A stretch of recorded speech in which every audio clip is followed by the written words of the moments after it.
Is it possible to honor your physician identity without letting it define your entire worth? Stay tuned for a grounded look at separating who you are from what you do.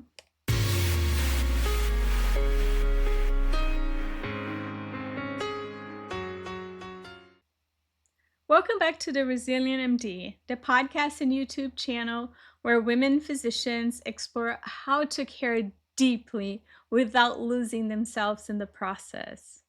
I'm Dr. Anna McDowell, certified life coach, allergist, and someone that is leaving and guiding you through this life transition. Today's episode explores a question that often surfaces quietly during transition. Who am I if I'm not a doctor every day? For many physicians, identity is tightly woven into what we do, and it didn't happen by accident. From the very beginning of training, medicine doesn't just ask us for our skills. It asks us for our time, our attention, and our availability. Long hours, missed holidays, vacations interrupted, self-care postponed, family time squeezed into the margins. Work slowly takes over the architecture of our lives. And along the way, we're taught explicitly and implicitly that being a good doctor means being available always, that patients come first, that needs are urgent, that responsiveness equals professionalism. Even when we're off, we are rarely really off. Friends ask medical questions at dinner. Family members text us photos and lab results. Strangers learn what we do and immediately want advice. Medicine doesn't just become what we do, it becomes how people see us, and eventually how we see ourselves. All of this weaves the profession into our personality, our sense of worth, our role in every room we walk into. So when daily clinical work changes or pauses, it's not surprising that the question, who am I now, feels so destabilizing. You are not just letting go of a job. You are untangling a role that occupied your time, your nervous system, your relationships, and even your identity. No wonder it's hard. No wonder it feels so personal. No wonder letting go takes time. And here's what matters the most. Needing time to separate who you are from what you've done does not mean you lack depth. It means the role was totalizing, which was. And acknowledging that is not weakness, it's honesty. So I want to be clear about something upfront. You, my friend, are more than your credentials. And don't take me wrong, your credentials still matter. You worked too hard and for too long for it. Your title carries meaning, earned meaning. But becoming more than your role does not erase what you worked for. Expanding your identity does not invalidate your training. Letting go of daily practice does not diminish your competence or your contribution. This isn't identity collapse. It's identity expansion. When physicians step away from clinical work, many fear an internal freefall. If I'm not practicing every day, if I'm not needed in the same way, if I'm not responding, fixing, deciding, who am I? That fear comes from believing identity is a single structure, something that stands or falls. But identity doesn't have to collapse in order to change. It can expand. Expansion means allowing your identity to include more than one expression. For example, your intellect, Be curious. Ask yourself, what am I curious about learning now? Not because it's useful, but because it genuinely interests me. Your compassion. What do I feel drawn to care for, including myself, when there is no professional role attached? Your leadership.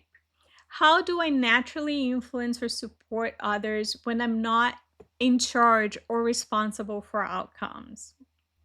Your creativity.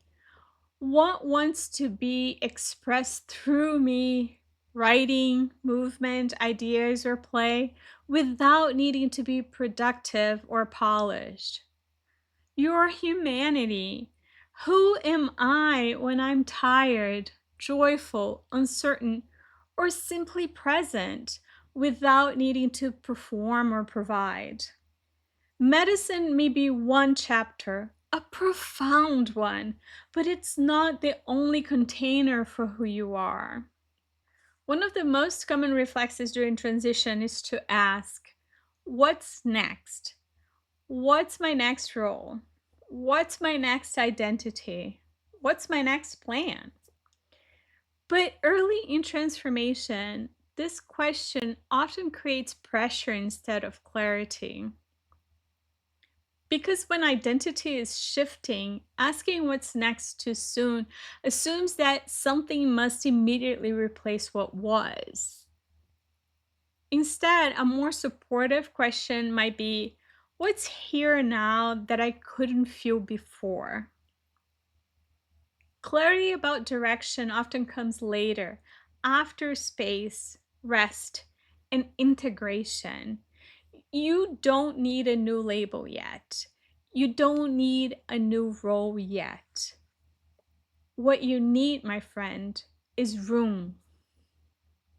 Hi there. By now, you may have noticed something familiar.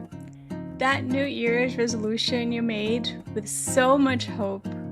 The one about balance, boundaries, or finally taking care of yourself. It may already feel distant. And if part of you is thinking, here we go again, maybe this just is impossible for me, I want to gently stop you right there. Giving up on a resolution does not mean you should give up on yourself. And it certainly doesn't mean you should give up on your dreams. Especially not as a woman physician who has spent years showing up for everyone else. What often gets in the way isn't lack of discipline or motivation, it's the unseen barriers. The thoughts that keep you stuck in frustration or guilt. The patterns that drain your time and energy. The habits that once helped you survive but no longer help you thrive. The Resilient MD is a 6-week one-on-one coaching program designed for mid-career women physicians who feel frustrated, burnout, or trapped and want a better, more fulfilling life without blowing everything up. The work isn't about willpower. It's about awareness, clarity, and support. Together, we identify the barriers that are quietly holding you back, examine your current actions and decide which ones are no longer serving you. Build believable bridge thoughts that create real emotional relief. Clarify what you actually want and what's been standing in the way. Remove internal obstacles so change feels possible, not overwhelming. If your resolution didn't stick, that's okay. This isn't failure, it's information. And it's an invitation to do things differently. You don't need to push harder. You don't need to start over perfectly. You can ease into your transformation with guidance and compassion. The Resilient MD is here to help you stop giving up on yourself and start building a life that feels aligned, balanced, and deeply fulfilling. Whenever you're ready, you can begin simply by signing up. I'll be waiting. This phase of transformation is less about defining who you are and more about getting to know yourself again. In many ways, it's similar to what happens after a long term relationship ends. Over time, we naturally mold ourselves to the relationship. Our routines, preference, priorities, even parts of our personality adapt to fit the life we're living with someone else. And when that relationship changes or ends, there's often a period of reacquaintance. What do I actually like now? What do I want my days to look like? What feels good, not just familiar? That process doesn't mean the relationship was wrong.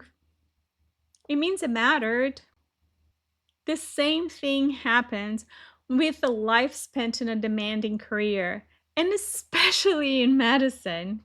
When work has dictated your schedule, your availability, your priorities, and even how you see yourself for years, stepping back can feel disorienting. Not because you've lost yourself, but because so much of you was shaped in relationship to that role. This stage isn't about erasing your identity as a physician. It's about allowing space to notice who you are outside of constant responsibility. Think about what energizes you now, what drains you, what matters more than it used to, what no longer needs to be justified. Allowing identity to be spacious means giving yourself permission to explore these questions gently without rushing to identify or label the answers. Being undefined doesn't mean you're lost. It means you're listening to yourself. And listening is how reconnection begins. This can be so uncomfortable for high achieving professionals, and especially physicians, and especially for women physicians. Now, can you let your identity be undefined for a while? Not erased, not minimized, just open. This only means you're no longer forcing yourself into a shape that no longer fits. Giving yourself the space and listening without judgment, just curiosity and kindness, creates an incredible fertile ground. One of the deepest pieces of work in this stage is separating worth from role. Medicine often reinforces the idea that being valuable means being needed, that contribution equals availability, that worth is tied to service. But worth is not something you earn through output. You don't become more worthy when you're busy, and you don't become less worthy when you're quiet. Listen well to what I am about to tell you. Who you are does not disappear when no one needs anything from you. In fact, that may be when you begin to meet yourself more honestly. I'll leave you with a reflection to sit with gently this week. Who am I when no one needs anything from me? Not who you serve, not who you support, not who you rescue or manage, just you. There's no rush to answer this. Let the question breathe. If you are questioning who you are outside of daily clinical work, nothing has gone wrong. Your identity isn't collapsing, it's expanding. You don't need to rush into a new role to be whole. You don't need a label to be valuable. In this butterfly year, we allow identity to be spacious, layered, and alive. Remember the butterfly year mantra? I do not rush my transformation. Do not do that. If you know someone who is wondering who they are outside of their physician identity, please share this episode with them. Now, in the next episode, we'll explore why we have this inherent fear of being left behind. This one will be epic. You should subscribe if you haven't yet so you don't run the risk of missing out on it. Wait, before you go, don't miss this. If you are ready to reclaim up to 10 hours a week and make space for what truly matters, make sure to grab that free guide that ties the time management series together. It's packed with practical strategies to help you save time without sacrificing what's important. Grab it now at annamcdowell.com/guide or click in the link below. Did this episode resonate with you? If so, it would mean the world if you leave a 5-star review on Apple Podcast or your favorite platform and give it a thumbs up on YouTube. It only takes a second and helps more incredible people like you find the show. Thank you for being here. Thank you for honoring yourself beyond your role. And thank you for allowing your identity to breathe. I'm Dr. Anna McDowell, a resilient MD just like you. I'll see you next week.